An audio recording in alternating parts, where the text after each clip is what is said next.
Well, for those who are on the main stage, Catherine, if you want to share a little bit about yourself, of what Defy is, and a little elevator pitch, if you will. Sure. So, hey, thanks for coming. Thanks for spending your lunch hour with us anyway. So I founded Defy Ventures, and we teach entrepreneurship and character development and employment preparation and skills to people with criminal histories, men, women, youth. We're a national program. We run in 5 states right now.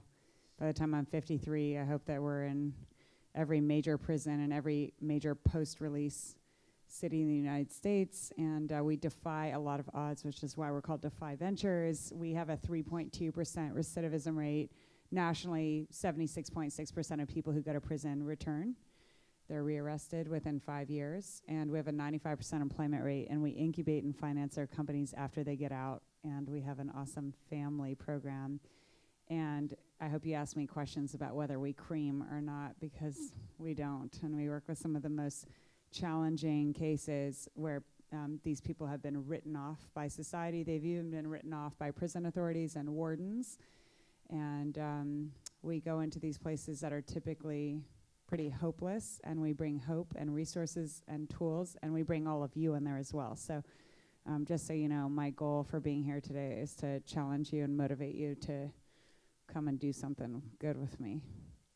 How's that? That's great. That's great. We'll ask about the text message later on before we end this session.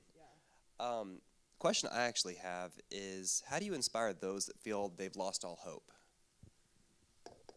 So when you work with people who are almost hopeless, when you even just show up in the first place, that inspires hope. And at first, the people that we serve, I would say they're deeply skeptical. Actually, almost all audiences that I work with are deeply skeptical. Yourselves, prison authorities, but the men and women that we serve who are incarcerated are really skeptical, and they're like, why are you here? What are you trying to get out of it? Are you trying to steal a good business idea? Are you trying to get rich off of me, or what's the deal? And when they see us continue to show up over and over again, that creates hope, because many of their families have stopped visiting them. The people that we serve have averaged nearly 20 years in prison. And so when nobody comes anymore and you feel like your life doesn't matter, then you can give up hope. But also, when we show up, we don't just show up. I tell them, I believe in you. And I also tell them, I come here from a place of respect. One of our values at Defy is partner, not pity. I hate pity. Pity doesn't do any good for anybody. So I tell them, if you're a criminal, get out. We don't work with criminals at Defy. We work with people who committed criminal acts in their past. And there's a really big difference. So if you're all my incarcerated guys right here, I would say to you, I see you as our future entrepreneurs in this country. This country needs you and your voice. So if you act like a criminal, you're out of here. But otherwise, I know that you're all wearing the same clothes, the same uniforms, but I will not treat you the way that you look. And that inspires hope in people when they believe that their future can be better than their past. Well, a question from the Slido app, the top one. What inspired you to create Defy?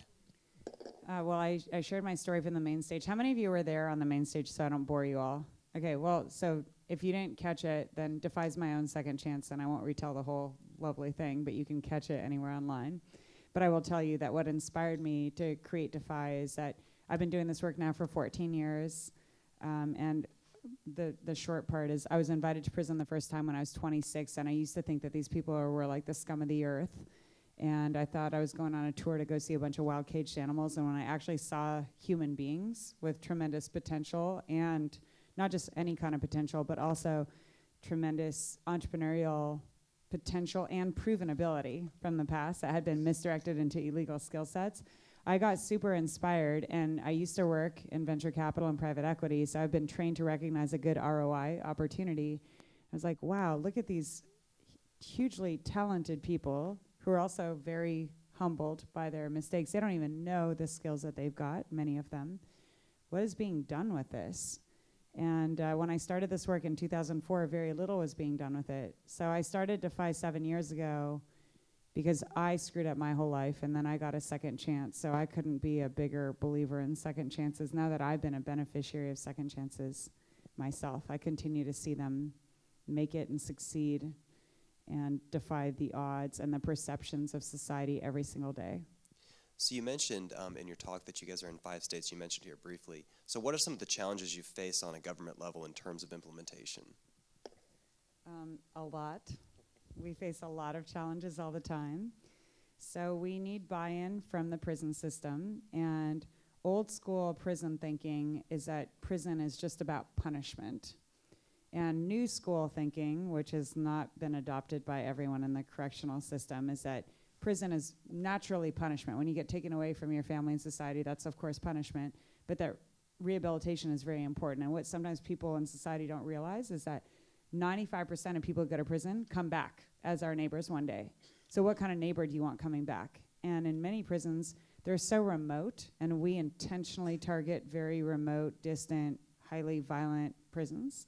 They get like almost no rehabilitation opportunities. Well, we only partner with correctional systems that are pro-rehabilitation because our work is already hard enough. And but sometimes we'll have a new warden who comes in who is not necessarily supportive or who is skeptical. They either become a believer, or if we have to, we'll shut down the program. But we almost never do that.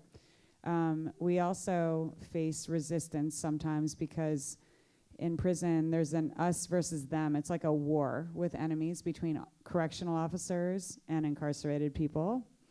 And I have some empathy for both sides. But when correctional officers see that incarcerated people are starting to do well and maybe even find some joy in their lives and that they're being rehabilitated, we can take a lot of hate. And so sometimes prison unions and correctional officers go out of their way to make our lives a little more challenging. We were all set to launch in Mississippi. We had full funding to launch in Mississippi. We had more than 100 volunteers, which was kind of hard to dig up in Mississippi. We had the full support of the head of corrections for Mississippi, and then I had a meeting with a politician that I won't name, who was very influential in that state. And he told me all about the Mississippi killing line. And if there was one thing that he was proud of for his state was the death penalty record, and that if he had it his way, there would have been a whole lot more executions, and that if he had it his way, every person who was incarcerated would have the most miserable existence possible. And when I meet with government officials that are anti-rehabilitation like that, I'm not like, oh, they can all become great, amazing entrepreneurs, and it's so fun.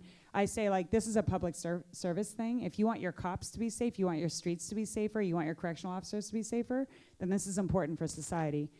And nothing worked. And the next day, even though we were all set to launch at 2 prisons the next day, everything was pulled. And I was deeply disappointed. And I was told by a couple people in Mississippi that if I was essentially teaching black men how to become factory workers, maybe Defy would have been more accepted. But because we were empowering mostly men of color to become CEOs of their new lives, we're still going to face some hate. It's amazing. The mentalities of some people in this country. What kind of going on the skills that you guys, skills you infuse into these individuals that are, in the prison system? What that you talked about on the main stage of they get a certificate from Baylor. Can you talk a little bit more what skills are brought into that? Yeah, so I'm really proud that our curriculum has been vetted by Baylor. So they take 100 courses, and we have a blended learning model. So they take video courses that are accompanied by 2,400 pages of textbooks, workbooks, small group activities, so they do daily small group activities, and then they get mentoring from all of you when you come to prison with me, and then they compete in the Shark Tank and various different events.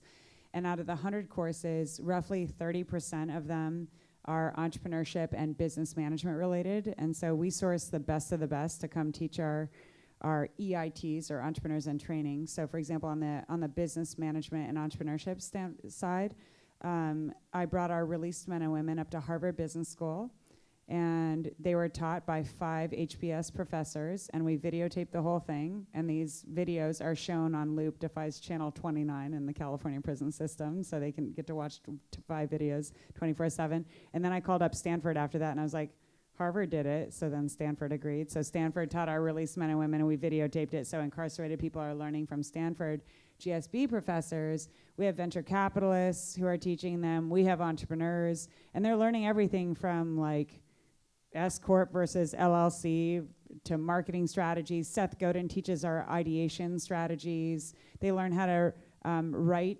a basic like business, a business startup thing. Like we use MVP, lean startup methodology.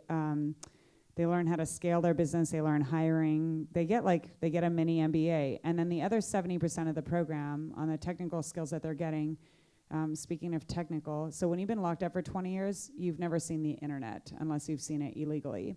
And so they don't know what Gmail is. So we have a course called Tech Talk that's like, it starts with, this is a Mac, this is a PC, here's how you turn the thing on. And then you've heard of these things called apps and Facebook, here's what it looks like. So we show it to them on video, and we show them how easy it is, and it's all supplemented by written materials, and then they do assignments. My guys have never heard of LinkedIn. So we have a course taught by a LinkedIn professional, and they write out by hand, because most of them don't have access. You don't have access to internet inside, usually, almost never. And so they write out a worksheet with their LinkedIn profile that then when they get out, they put online right away. But they're learning the skills inside. They take a whole lot of character development. They get employment readiness courses. They have 8 hours of Emily Post training that would probably benefit any of you in here. Everything from how to like properly shake a hand and look somebody in the eye to what to do with your napkin at the table. They take a lot of parenting courses. They take so many courses in forgiveness and shame reduction, the 5 love languages, conflict resolution, communication. So it's truly holistic, and they work their butts off. It's about 20 hours a week.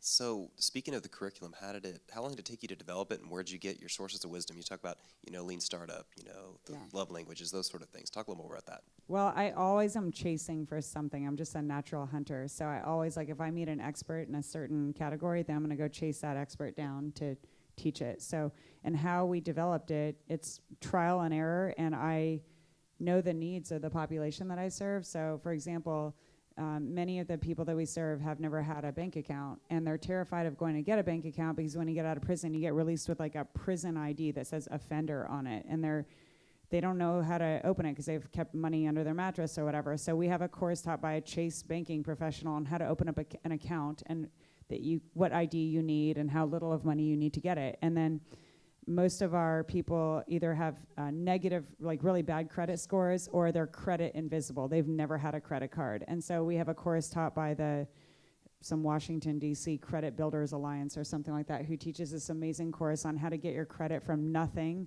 to within 6 months to be in the top 75th percentile of people. So I see what they need. And when I see how important, like when I realize that a lot of our dads, they want to be dads, but when you've been separated from your kids for 15 years, and now you have a teenager who's angry at you and you don't know how to talk to them. So I hunt down psychologists, and they teach courses on parenting and on forgiveness.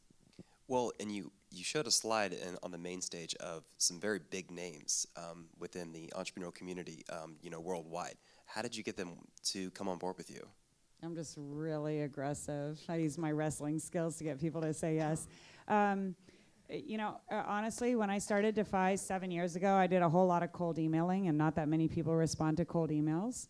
And I got a few people on board, and then I asked them to get their friends on board. And when people come to prison, they have such a revolutionary experience. It will absolutely change your life in a good way. You're not going to come there and feel all depressed either.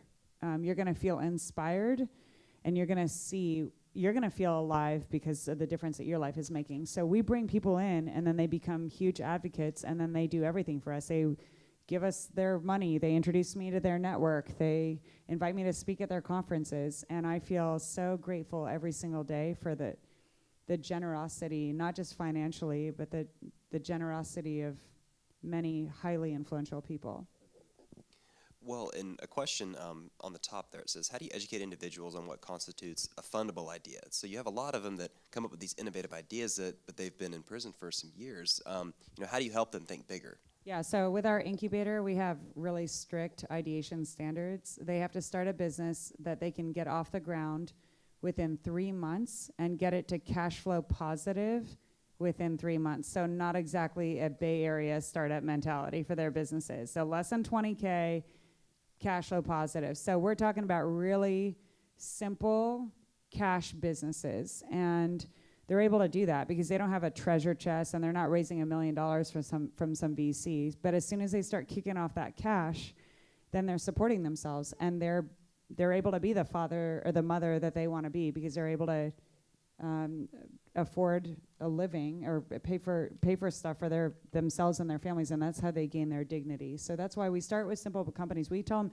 you can start the next Facebook as your second business, but when you start right out of prison, we want the fastest legal money that we can possibly get lining your pockets. Well, and you had a couple success stories that you talked about, and I know there was an individual in the crowd too as well. Can you talk a little bit more about those? Is Gregory here? There he is. So there's Gregory. Can you come up for a second? Yeah, bring it. All right, Gregory, come up here, Gregory. Welcome up, Gregory. Come He'll come on, and Greg. talk for a second. We have, I mean, thank you. nearly, I'm not exaggerating right now that nearly everyone is a success story. Not everyone is an entrepreneurial success story, but while he's getting it together here, I'll say that, like, we have a woman, her name is Shelly Winter, and she got out of one of the federal Bay Area prisons where we were serving, and she did 2 years on a drug charge. So most of our graduates have actually been convicted of violent crime, and she was one of the few who only did 2 years on a nonviolent crime. And she got out of prison. She'd never done anything tech related, but she said that she wanted to learn technology. So we hooked her up with an executive mentor, and if you all are business people, then you can become mentors for our released men and women. And her mentor is a technology executive and helped to fund a 3-month technology training program for Shelly. And then she got a job at Microsoft. So they gave her an offer on their sales team. And as soon as Microsoft found out that they ran the criminal history, the background check, and they saw that she had a drug charge, and they rescinded her offer. And then we told Shelly, they probably don't know that what they're doing is illegal, because if the charge is not directly related to the job that you're going to have, then you're not allowed to do that. It's called ban the box. So she called them up and informed them of her rights, and they reinstated her offer. And today, Shelly's already been promoted twice. She's been flown out to Seattle. She's like MVP. She's received awards. And she's, most importantly, changed the mentality of her hiring team at Microsoft, showing them what people with criminal histories can do. So, speaking of awesome people, this is Gregory Bonds. Give them real quick on your backstory, just how much time you did. Yes, I spent about almost 2 years in San Quentin State Prison, drug-related charges, sales and use. And I actually transferred out of there to another prison, altogether about 2 years. Probably the hardest part for me was acclimating back into society as a productive member thereof and having a felony conviction while trying to get good jobs. I actually spent time in prison learning how to type and taking record keeping.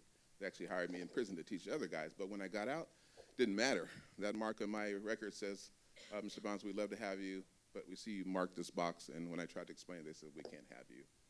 So today, Gregory's a founder and CEO of project-tradeshow.com. I'm trying to hustle them off to all of you. So next time that your company needs a trade show display, we're proud customers at Defy, and so many other companies are. Brag a little bit about your company, what you've accomplished in the, less than 2 years of starting it? This is my 23rd month of operations, online strictly, and I've generated about $250,000 of revenue in that period of time. Very proud of that. Got to get the profit margins up, but I do serve a nationwide clientele and actually overseas as well. I do a lot of work for local companies here in Silicon Valley. Gobalto, for example, just did a job for Visa, Cheesecake Factory. I do everything from everything you saw here for signage, including this big screen, LEDs. I can cover a whole building now. I'm bringing new technology to it. So it's not just a regular sign shop. I work with professional marketing and business people to develop and brand their space wherever it is in the country. So aside from customers, in case we have any investors in the room, are you looking for some money? Yeah, I found it very difficult being in Silicon Valley to find a showroom for my displays. You know, displays have to be seen and touched and feel. They're very tactile. And just finding the space around here at a reasonable rate is really hard to do. That's why I've been trying to raise some funds to find a small showroom anywhere in Silicon Valley where I can actually capture the low-hanging fruit here in Silicon Valley. A lot of people do like what I do, but when they, hey, Greg, want to come and touch and check it out, I'm like, I can't. I work out of my home. Anyone here want to talk to Gregory more after this? Raise your hands so he can see you. Project tradeshow.com. Right. And my website is there, and I've been doing some pretty good work, and I'm very proud of it at this point. This lady has actually changed my life. When I first heard about Defy, I thought it was a scam. Everyone who does. cares that Sounds much about too good to people be who are true. formerly incarcerated? It took a month of vetting out and watching until I finally saw her on every TV show you can imagine, and I realized it was real, and it changed my life in 23 months. Maybe my wife, we just don't know what to do except kiss her feet if we could. Oh, please. All right, thank you. Give it up for Gregory. Thank you. Here, you can give it back to him. Thank you. True testament right there. Oh, boy. Question in the crowd, I mean, this kind of will tie into people getting involved, but there's a student in the crowd, and they want to know, how can we assist as a current student? So if you're a student and you're not a business person, we'd still love to have you. But if you come to prison with us, it's going to be a learning opportunity for you. So I need you to contribute to us. So if you raise at least one scholarship, $500, get your parents to pay for it or hustle it up, you can do it, $500, then we'll invite you to come. And you'll come to prison. Almost all of our events are sold out. We don't sell seats, but they're maxed out at 100 volunteers, and mostly CEOs and VCs are coming. So if you're a student, you can come, but raise the capital first. Next week, David Hornick from August Capital is coming to prison. He's spending his 50th birthday in prison with me, and he invited all of his fanciest friends to come with us as well. So if you're a student, come, but we're going to be teaching you how to make a difference too, but I'd absolutely love to have you. So you're welcome. So a question here is tell us about an aha moment, or that one oh shit moment that really opened your eyes through this process. Oh, there have been so many. Can someone clarify, do you want an aha moment that made me get into this work, or in actually doing this work? No, like a positive oh shit moment that gets you up in the morning. Oh, that gets me up in the morning? Yeah. All right, I'll tell you the first one that popped in my head. 2 weeks ago, I was at Pelican Bay State Prison. It's the most notorious prison in the United States. We have a program there in solitary confinement. I was working with our guys there who are so thankful to have any opportunity there, and I was speaking with one of our guys in solitary. His name is William Heredia. He's 22 years old, and I asked him, how long have you been incarcerated? And he said, 10 years. I said, how old did you say you are? And he said, 22. And so why are you in solitary? Well, when you're young and you're small and you're at a maximum security prison or a supermax like Pelican Bay, a lot of times if you don't go stab somebody, you'll get stabbed. And William, from everything I know about his life, he's never had a chance, a first chance. He's done a lot of bad stuff. All the people that I serve have made really bad decisions. They've made grave mistakes. And I don't excuse what they've done, but I know that from this day forward, I know that they're committed to a different future. And so that right there, I can't stop thinking about that. And often when I leave a prison, I'll give you another thing that really fires me up to get up in the morning, or that stops me from sleeping at night. About a year and a half ago, I walk into a prison where we're doing a new kickoff, a new launch for a brand new facility. And a guy beelines up to me and he goes, you got my letters? I've been writing you for 6 years. I can't believe you're here. God does answer prayers. This is a miracle. And we get these stacks of jail mail, and I hadn't read his letters personally. We have staff that responds to their letters and says, usually we'll put you on our wait list, or maybe one day we'll get to come to your prison, and then words of encouragement. And that kind of sucks, because I wish we could do a lot better than that, but we can't be everywhere right now. But a lot of times, even when we write a letter like that, they write back and say, thank you for even acknowledging that I exist. So anyway, this guy sits in this sea of guys. They put a flyer on the wall to advertise Defy. I know I have funding to serve 50 men in the room, and there are literally 200 men in the room. And I tell them, my heart is broken before I even start what Defy is all about. And these 200 guys all have eyes like, pick me. pick me. I've been here for so long. I never have gotten a program. All I want is a program. And that night I don't sleep because I think about the people that I serve and how they screwed up maybe 10 or 20 years ago. And how we as taxpayers just love to dish out more money to keep them locked up and warehoused. Most of them made these mistakes as juveniles, as teenagers, as children. And I think about how disappointed they will be when they don't get picked. And that makes me get up in the morning, and that makes me get on the stage and ask you all for money.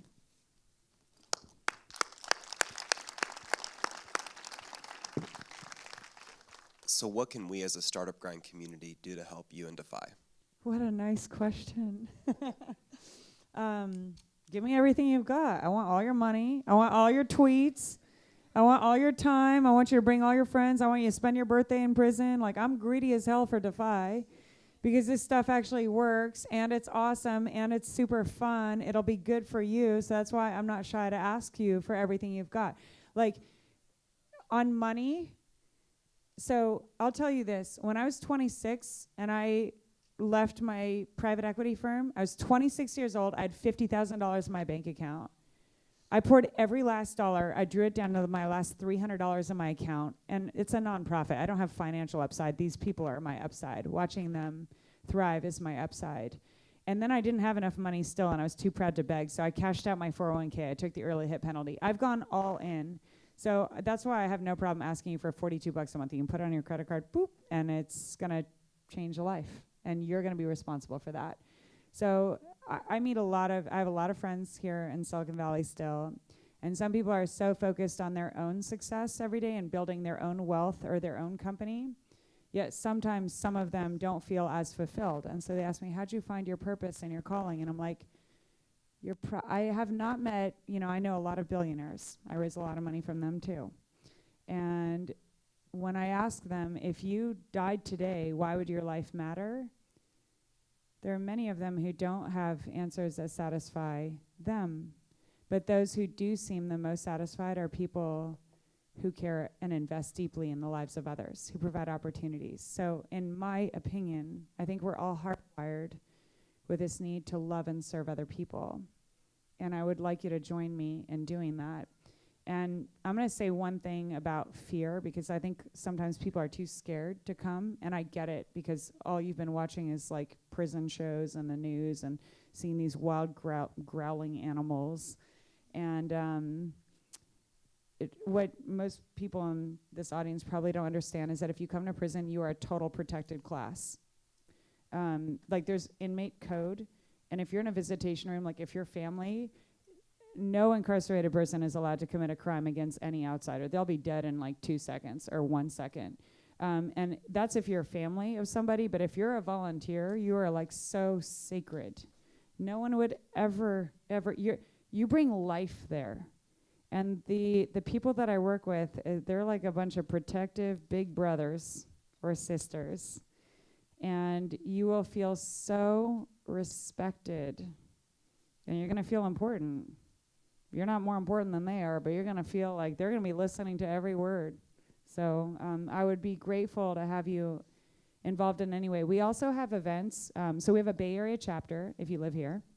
And our Bay Area executive director, her name is Veronica, and she's amazing. And she has post-release events where you can mentor our released men and women who are actually starting businesses just like Gregory. And most of these events take place either in San Francisco or somewhere on the peninsula. And I think they're about every 2 weeks. So if you text me to, so some people didn't understand this from the stage, so I'll try to explain it. So the number that you text, just like a phone number, is 707070, 707070. And then in the where you would like write words in a text, you just write Defy. And if you do that, it'll shoot back, boom, a nice menu for things like coming to prison or volunteering or giving me all your money or inviting us to other opportunities. So we'd love to have you in any of those capacities that work for you. On behalf of the Startup Grind community, I want to thank you. So let's give her a round of applause. Thank you so much. Thank you. I'm very honored to be here.